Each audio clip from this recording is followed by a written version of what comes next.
안녕하세요. 기풍쌤입니다. 이 시간에는 절대 참조와 상대 참조에 대해서 알아보도록 하겠습니다.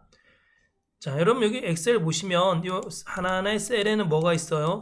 주소가 있어요. 주소. 셀의 고유 주소. 자, 내가 여기 셀을 선택하시면 이 셀은 G5셀인 거예요. 그렇죠? G열의 5행에 있는 셀을 제가 선택한 겁니다. 우리 엑셀은 이렇게 셀 주소를 이용해서 문제를 풀어나가거든요. 자, 그럼 우리 여기서 문화생활비, 식품비, 의복비, 교육비의 평균을 한번 구해보도록 하겠습니다. 자, 평균을 구하는 함수는 뭐죠? 에버리지죠. 에버리지는 에버리지. 가로 열고, 자, 이렇게 찍고, 쉼표. 이렇게 찍고, 쉼표, 찍고, 쉼표. 또 이거 안 찍힐 때는, 여러분, 이 셀이 안 선택될 때는, 자, 바로 이 선택할 셀 위나 아래에 선택한 다음에 방향키로 내리거나 올리면 돼요. 자, 이렇게 가로 닫고. 그럼 이게 뭐가 있냐고 해서 CO, DO, EO, FO 전체 이 4개 셀에 대한 평균이 나오겠죠. 엔터. 그죠? 근데 우리가 이렇게 하진 않아요. 그죠? 어떻게 해요? 자, 여기 드래그하고 범위를 이렇게 드래그 해줘요. 그쵸? CO5서부터 시작해서 FO까지. 그럼 CO와 FO 사이에 콜론이 있다는 건 CO, DO, EO, FO가 함께 선택된 것에 대한 평균을 내주는 거예요. 자, 엔터. 자동 채우기 해보겠습니다. 자동 채우기는 답이 나온 결과값이 나온 셀을 선택한 다음에 자 마우스로 이 셀의 오른쪽에 아래 있는 부분에 마우스가 되면 이렇게 십자가 모양이 나와. 십자가 모양 보이시죠? 그럴 때 마우스 왼쪽 버튼을 꼭 누르고 아래로 이렇게 내리시면 됩니다. 값이 나타날 수 있는 범위까지 드래그 해주셔야 돼요. 알겠죠? 딱 놓으시면 됩니다. 그럼 값이 나와요. 그럼 선생님 이 값이 나오는 원리를 여러분 아셔야 됩니다. 선생님 이거 왜 나오죠? 이런 질문이 있어야 돼요. 여러분 뭐든지 잘하려면 여러분 있잖아요. 이게 왜 그렇지? 왜 그럴까? 이런 퀘스천이 있어야 됩니다. 알겠죠? Y가 있어야 됩니다. Y. 자, 왜 그럴까요? 저기 보시면 여기는 처음에는 C5서부터 F5까지 C5셀에서부터 F5셀까지 평균이 나오지만 그 다음 셀에는 뭐예요? C6셀에서부터 F6셀까지의 평균이 나와야지 같은 행에 있는 값의 평균을 내주는 거잖아요. 자, C7F7, C8F8, C9F9. 자, 어떤 지금 규칙이 나오고 있죠? C10F10, C11F11. 즉, 아래로 자동 채우기 하면 숫자인 행이 일씩 늘어나면서 계산이 되는 걸 볼 수 있어요. 이건 엑셀의 법칙입니다. 알겠죠? 엑셀의 제1법칙. 아래로 자동 채우기 할 때는 숫자인 행이 바뀌면서 계산이 된다. 여러분 컨트롤 키 누르고 물결 표시 누르면 내가 입력한 이 수식을 다시 볼 수가 있어요. 알겠죠? 여기 보니까 C5에서 F5까지의 평균이 나오고 C6에서 F6까지 평균이 나오잖아요. 행이 바뀌면서 자동으로 계산, 행이 얼마씩 늘어나면서요? 1씩 늘어나면서 계속 열은 고정되어 있는데 아래로 자동 채우기 할 때는 자 이렇게 아래로 자동 채우기 할 때는 열은 고정되어 있는데 행이 얼마씩 늘어나는 거예요? 플러스 1씩 계속 늘어나는 거예요. 알겠죠? 이게 엑셀의 제1법칙입니다. 다시 컨트롤 키 누르고 물결 표시 모양 누르면 원상태로 나타나요. 자, 이해 가시죠? 그 다음에 그러면 자 총비용도 한번 내볼까요? 는 썸 가로 열고 자 문화생활비, 식품비, 의복비, 교육비 또 평균까지 드래그 해주시면 안 돼요. 자 C5서부터 F5까지 드래그하고 가로 닫고 엔터. 자 그리고 값이 나온 부분을 선택하고 선택한 부분에서 그 셀의 오른쪽 아래 마우스 살짝 갖다 대면 이런 십자가 모양이 나오면 마우스 왼쪽 버튼을 꼭 누르고 아래로 드래그 해주시면 돼요. 그럼 값이 나와요. 그럼 여기 보시면 C5서부터 F5까지 합계. 그죠? 자, C6서부터 F6까지 합계. C7서부터 F7까지 합계. 여러분 함수가 뭐라 그랬어요? 문제를 해결하는 도구라 그랬어요. 문제를 해결하는 도구. 여러분 글씨를 쓰려면 연필이 필요하고 그렇죠? 흙을 풀려면 삽이 필요하고 자, 어떤 데이터를 입력하려면 키보드가 필요해요. 이렇게 적재적소에 필요한 것을 해결하려면 함수가 필요한 거예요. 알겠죠? 함수. 자, 됐나요? 자, 그렇죠. 에버리지는 에버리지. 이렇게 글씨가 안 써질까요? 글씨를 좀 잘 쓰게 하려면은 제가 이거를 좀 크게 하면 돼요.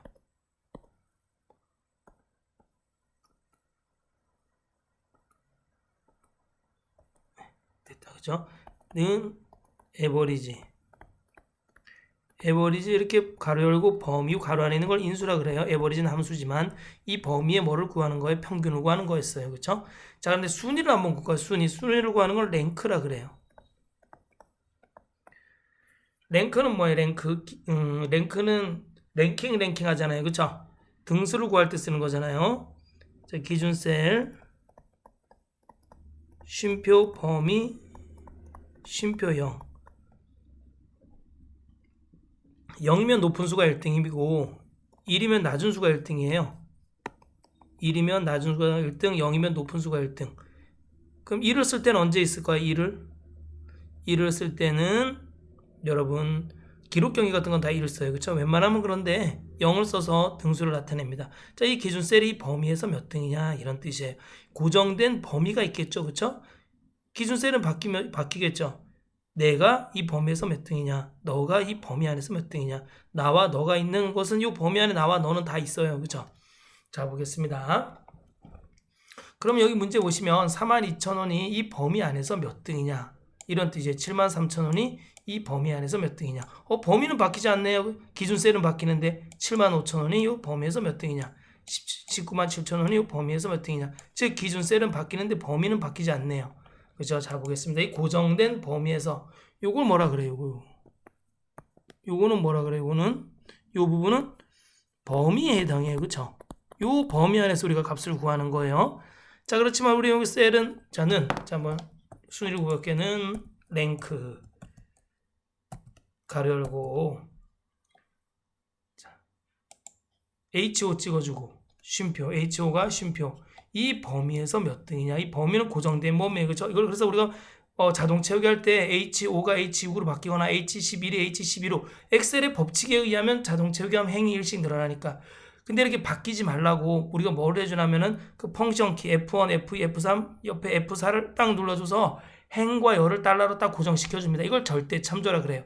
앞에 값이 바뀌는 건 상대 참조, 쉼표, 기준셀은 값이 바뀌어야 되니까 상대 참조를 해야 돼요. 그렇지만 뒤에 있는 이 범위는 바뀌면 자동 채우기 할 때 값이 바뀌면 안 돼요. 그렇죠? 요 범위 안에서만 등수를 구해야 되는데 H6이 H5가 H6이 되고 H11이 H12가 되면 되겠어요? 안 된단 말이에요. 알겠죠? 쉼표 0 가로 닫고 이건 뭐예요? H5가 이 범위에서 몇 등이냐 이런 뜻이에요. 알겠죠? 엔터 자동 채우기. 자, 이 상대 참조와 절대 참조에 이해 가시나요? 자, 자동 채우기 했을 때 행과 열이 바뀌면서 계산되는 것은 상대 참조라 그러고 자동 채우기 할 때 바뀌지 않고 고정되어 있는 부분은 절대 참조라 그럽니다. 여러분, 이 절대 참조를 해줘야 되는데 안 해주면 값이 제대로 안 나와요. 근데 절대 참조를 안 해줘도 되는 데에서 절대 참조해주는 건 아무 상관이 없어요. 그거는. 알겠죠? 해줘야 될 때, 절대 참조를 해줘야 될 때 안 해주면은 값이 안 나오는데 안 해줘도 되는 데에서 절대 참조해주면은 그건 아무 상관이 없어요. 그것도 값이 나오고 그건 제대로 된 값이 나오기 때문에 그렇습니다. 자, 아래로 자동 채우기 하면 숫자인 행 1씩 늘어난다. 그리고 굉장히 중요합니다. 자, 총액 문화생활비 합계를 한번 구해보겠습니다. 는 sum 가로 열고 문화생활비 이렇게 드래그하고 그쵸? 가로 닫고 엔터. 됐나요?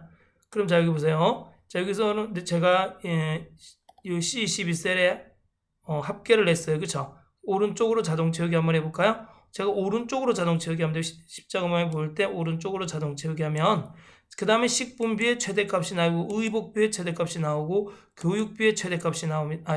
죄송합니다. 식분비의 합계가 나오고 의복비의 합계가 나오고 교육비의 합계가 나옵니다. 자, 오른쪽으로 자동 채우기 하면은 행은 고정돼 있어요. 그렇지만 열이 바뀌면서 이렇게 계산이 됩니다. 알겠어요? 여기 한번 볼까요? 컨트롤 누르고 물결 표시. 자, 보세요. C, D, E, F. 이해 가시죠? 요거는 이제 커말 2급에는 나오지 않는 문제지만 자, 컨트롤하고 다시 물결 표시했어요. 알아두시면 유용할 것 같습니다. 그럼 오른쪽으로 자동 채우기 할 때는 행은 고정되어 있는데 열이 바뀌면서 계산이 된다는 거 굉장히 중요합니다. 자, 여러분 요거 이해 가시죠? 이제 그 절대 참조가 뭔지, 왜 해줘야 되는지. 자, 문제 한번 볼게요. 그러면 자, 제가 이걸 점수를 내려 그러는데 워드는 우리 점수에서 40%, 워드는 40%만 반영되고 엑셀도 40% 반영되는데 파워포인트는 20%밖에 반영이 안 돼요. 그래서 이것을 100%에서 점수로 냅니다. 이럴 때 40%, 40%, 20%. 자, 김종국의 워드, 엑셀, 파워포인트 할 때 40%, 40%, 20%. 신현준에도 워드, 엑셀, 파워포인트에 40%, 40%, 20% 해줘야 돼요. 자, 그럼 이거 한번 제가 계산해 볼게요. 그럼 어떻게 나타내야 돼요? 는. 자, 40%는 F4 눌러서 고정해줘야 돼. 그쵸? 그 다음에 곱하기. 그 다음에 워드 클릭해주면 돼요. 이해 가시죠? 그 다음에 더하기. 얘는 왜냐면 워드는 40%만 반영되니까. 근데 이 D24에는 우리가 F4로 절대 참조해주면 안 돼요. 왜? 아래로 자동 채우기 할 때 처음에는 D24지만 D25, 즉 신현준으로 바뀌어야 되고 D26, 이재근으로 바뀌어야 되잖아요. 그렇죠? 그러니까 이건 바뀌면 안 되지만, 그렇지만 이 앞에 있는 40%는 고정돼 있어야 돼. 왜?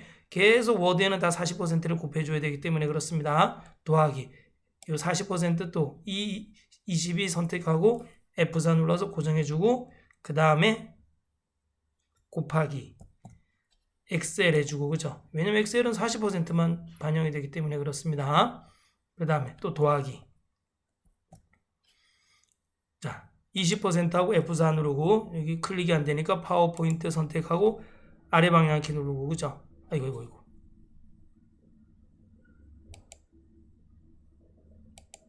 잠시만요. 잘못했다. 그쵸? 자, 20%하고 F4 누르고, 자, 곱하기 누르고, 파워포인트 클릭하고 아래 방향키 눌러서 F24. 그쵸? F24. 그 다음에 이렇게 해주시면 뭐가 나와요? 점수가 나오겠죠? 자, 이거 왜 F4 눌러서 고정해주는지 알죠? 그치만 밑에 값은 바뀌잖아요. 그쵸? 요거 신현준의 워드 값을 곱해줘야 되고, 이재근의 워드 값을 곱해줘야 되니까 D24, D25, D26, D27 내려가야 되고, 여기도 E24, E25, E26 내려가면서 곱해줘야 돼요. 그죠? 40%하고 엔터. 자동 채우기. 됐나요? 자, 이렇게 F4를 눌러서 고정해주는 걸 절대 참조라 그러고, 그렇지 않은 걸 상대 참조라 그럽니다. 자, 혼합 참조는 안 나와요. 혼합 참조는 커마를 1급에 나옵니다. 자, 이 점수를 이용해서, 이 점수가 소수 첫 번째 자리까지만 나오게 하고 싶네요. 자, 그럼 이거 블록을 씌우시고, 오른쪽 마우스 눌러서 셀 서식 들어가셔도 되고, 또는 단축키 컨트롤 1을 눌러서 들어가셔도 돼요. 자, 그럼 어디로 들어가요? 숫자 클릭하시고 소수 첫 번째 자리까지만 나타내보죠. 뭐, 그쵸? 확인. 그러면 소수 첫 번째 자리까지 이렇게 나타납니다. 자, 순위 구해볼까? 순위? 자, 순위 한번 구해보겠습니다. 는 랭크 가로 열고 점수를 이용해서 순위 구해볼게요. 자, 점수 G24. 자, 기준 셀은 계속 바뀌어야 되니까 F4 고정시켜주면 안 돼요. 그쵸? 쉼표. 자, 기준 셀 쉼표 범위. 요 범위 안에서 우리가 등수를 구하는 거잖아요. 자, G24, G33. 이 범위 안에서, 이 고정된 범위 안에서 값을 구해야 되기 때문에 F4로 달러로 행과 열을 딱 고정시켜 주셔야 됩니다. 쉼표 0. 0은 높은 수가 1등이에요. 나중에 낮은 수가 1등을 만들 때는 여기다 0 대신 1을 써주면 됩니다. 엔터. 자동 채우기. 네. 자, 여러분, 언제 F4를 눌러서 달러로 딱 고정시켜 주는지 이해 가시나요? 내가 그 고정된 값 안에서 어떤 원하는 값을 찾을 때, 그럴 때 여러분 F4를 눌러서 달러로 딱 고정시켜 줄 때 그거는 절대 참조해 줘야 된다 그러고, 그렇지 않은 부분은 상대 참조라 그럽니다. 알겠죠? 자, 확실히 이해 가셨나요? 자, 이해가 안 가셨으면 댓글 달아주시면 제가 다시 한번 쉽게 설명하도록 하겠습니다. 네, 감사합니다.